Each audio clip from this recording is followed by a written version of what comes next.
Hello hi friends, welcome back to my channel. ఇది వచ్చి last video నుంచి continuation అనమాట. ఫస్ట్ అయితే రామతీర్థాలు వెళ్ళాం కదా, ఇంకా అదే ఆటో మీద అయితే గోవిందపురం అయితే వెళ్తున్నాము. ఇది విజయనగరంలో ఉన్న ప్రతి ఒక్కరికి తెలుస్తుంది అనమాట. ఈ గుడి వచ్చేసి శ్రీకృష్ణుని దేవాలయం అనమాట. చాలా అంటే చాలా బాగుంటది. మేము ప్రతి సంవత్సరం అంటే చిన్నప్పుడు ప్రతి సంవత్సరం కార్తీక మాసంలో సోమవారం అయితే వెళ్లే వాళ్ళమి. ఈ సాయిబాబా గుడి ఉందనమాట.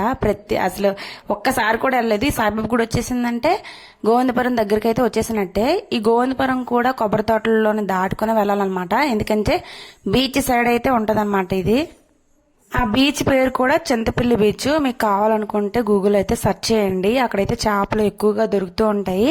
ఈ కొబ్బరి తోటలు దాటగానే గోవిందపురం వస్తుంది. ఆ గోవిందపురం దాటగానే బీచ్ అయితే ఉంటది అనమాట. బీచ్ కి గుడికి 2 కిలోమీటర్స్ దూరంలో అయితే ఉంటది. ఈ గుడి వచ్చేసి రథం ఉంటది. రథం పైన కృష్ణుడు నడుపుతుంటే అశ్వదళాలు అయితే ముందుంటాయి అనమాట. లోపల కృష్ణుడు అయితే ఉంటాడు. ఇది గుడి పూర్తిగా అయితే చూడండి, చాలా చాలా చాలా బాగుంటది. పీస్ఫుల్ ప్లేస్ అనమాట. ఫస్ట్ అయితే ఎంట్రన్స్ లో ఈ ఆంజనేయ స్వామి విగ్రహం అయితే ఉన్నది.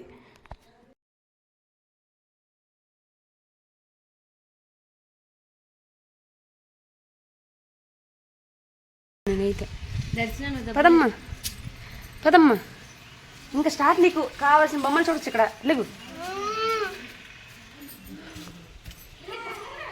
ఆంజనేయ స్వామిని దర్శించుకోగానే శివాలయము, వెంకటేశ్వర స్వామి ఆలయము, ఇంకా సంతోషమాత అయితే ఉన్నారన్నమాట. ఫస్ట్ ఈ దేవుళ్ళన్ని దర్శించుకున్న తర్వాత లోపలికైతే ఎంటర్ అవ్వాలి. శివాలయం అయితే చాలా ప్రశాంతంగా ఉంటుంది. ఇంకా సంతోషమాత గుడి అయితే కూడా ఉందన్నమాట. ఈ సంతోషమాత గుడి అనేది మేము విజయనగరం కాంప్లెక్స్ దగ్గర అయితే సంతోషమాత గుడి అయితే టెంపుల్ ఉంది. అది చాలా చాలా బాగుంటది. అక్కడ కూడా విజిట్ చేయండి కావాలనుకుంటే.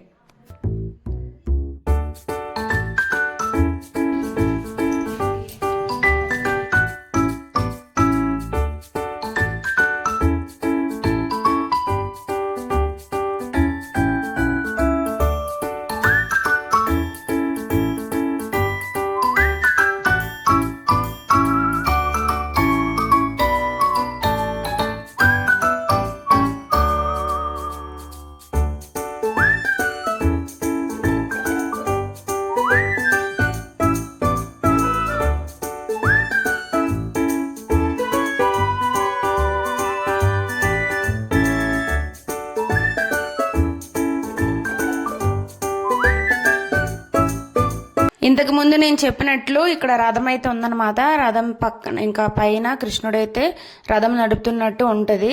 మొత్తం రథం చుట్టూ కూడా కృష్ణునికి సంబంధించినవి ఏవేవైతే ఉన్నాయో, చిన్నప్పటి నుంచి ఏం జరిగినాయి, ఎలా పుట్టాడని చెప్పేసి మొత్తం ఉన్నాయి కదా, అవన్నీ రథ చక్రాల మీద మొత్తం స్టోరీ మొత్తం ఉంటదన్నమాట. ఇంకా రథం లోపల గుడి అయితే ఉంటుంది. అదైతే మనకు వీడియో అయితే క్యాప్చర్ చేయనివ్వలేదు. సో నేను దొంగతంగా తీద్దామన్నా కూడా అది రాలేదన్నమాట. చాలా ట్రై చేశాను మీకోసం చూపిద్దామని చెప్పి, అది అవ్వలేదన్నమాట. कुंभा महाराज, संत गजनन महाराज, संत समर्थ रामदास महाराज,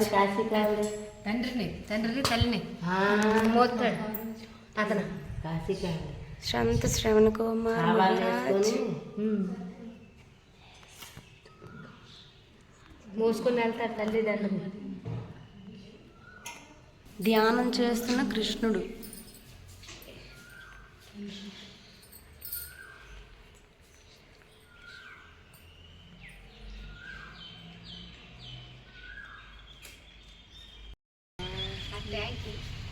ఆవుని నందిని ట్యాంకి తెస్తారు.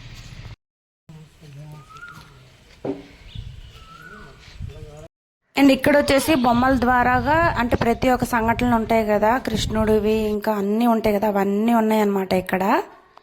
ఇంక ఇక్కడ అయితే అనసూయాదేవి త్రిమూర్తులను చిన్నపిల్లలు చేసి భోజనం పెడుతుంది కదా, అది కూడా ఈ సంఘటన అన్నమాట. చాలా చాలా అర్థమయ్యేటట్టు, అక్కడ లేకపోతే చదువు రాకపోతే అక్కడ చూస్తూనే అర్థమైపోతుంది ఏమేం జరుగుతాయని చెప్పేసి. చాలా చాలా బాగుంటాయి అనమాట. మొత్తం అన్ని కూడా మాకు చూడడానికి చిన్నప్పటి నుంచి చూసినవి ఎట్లా ఉన్నాయి అలాగే ఉన్నాయి.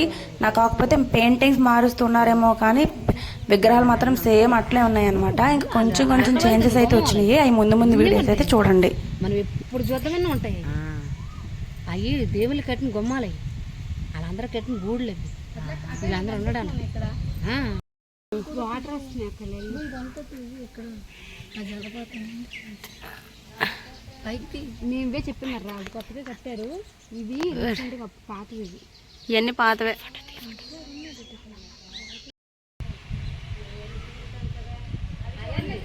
ఇక్కడ రాక్షసులు దేవతలు అమృతం కోసం పోరాడతారు కదా, ఆ సిచ్యువేషన్ అయితే ఇక్కడ పెట్టారనమాట. ఇది కూడా చూడటానికి అర్థమయ్యేటట్టు చాలా బాగుంది.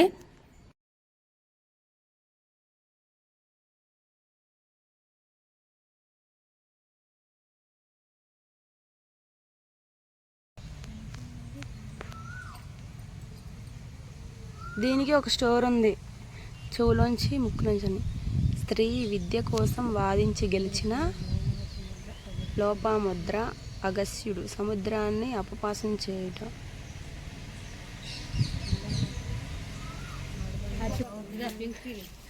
గంగోత్రి అంట. గంగోత్రి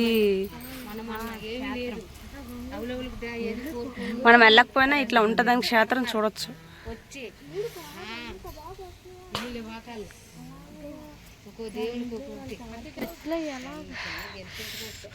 కాలు మాత్రం మంటలు. అయ్యో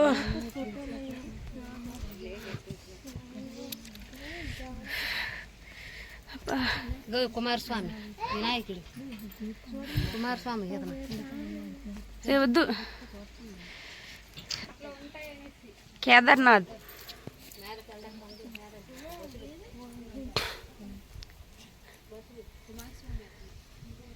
గో బద్రీనాథ్.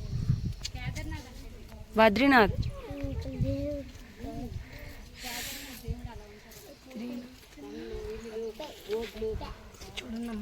మంచులు, మంచు ప్రదేశాలు. కూర్చో, ఒకసారి కూర్చో, ఒకసారి కూర్చో. ఫాస్ట్ కాలు కలిపోతాను. ఏ మట్టి ఉంటే ఉన్నాయి, ఎత్తుకు. కాలు కలిపోతాను, కాలు కలిపోతాను. రా, దిగి దిగి దించి దించి దిగిపోయినా తీసి. ఇప్పుడు గోవర్ధన్ గిరి ఇక్కడ.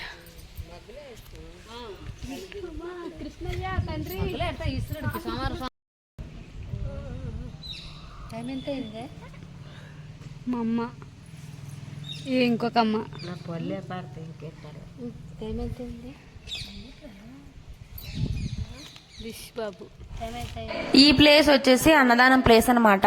చిన్నప్పుడు మేము పిక్నిక్ లా వచ్చేటప్పుడు మొత్తం తెచ్చుకున్నా కూడా ఇక్కడ ప్రసాదం తినేదే వెళ్లే వాళ్ళం కాదు. ఎందుకంటే ఇక్కడ పులిహోర అంత ఫేమస్. సో ఇప్పటికీ కూడా పెడుతున్నారు, కానీ మేము భోజనం టైం అయిపోయిన తర్వాత అయితే వచ్చాము. ఇంకా భోజనం అయితే చేయలేదని చెప్పేసి ఒక తాతగారు అయితే ఉన్నారనమాట. మమ్మల్ని పిలిచి మరి ఇదిగోండి ప్రసాదం ఉందని చెప్పి తీసుకోమన్నారు. అన్నప్రసాదం దొరకపోయినా ప్రసాదం అయితే దక్కిందనమాట. సో ఈ గుడి చూడటానికి నాకు 6 years అయితే పట్టింది. చిన్నప్పుడు ప్రతి సంవత్సరం అయితే వెళ్ళాము. నాకు చాలా హ్యాపీగా ఉంది. సో ఫ్రెండ్స్, ఇది ఇవాళ వీడియో. నచ్చితే లైక్ చేయండి. Thanks for watching. Bye bye.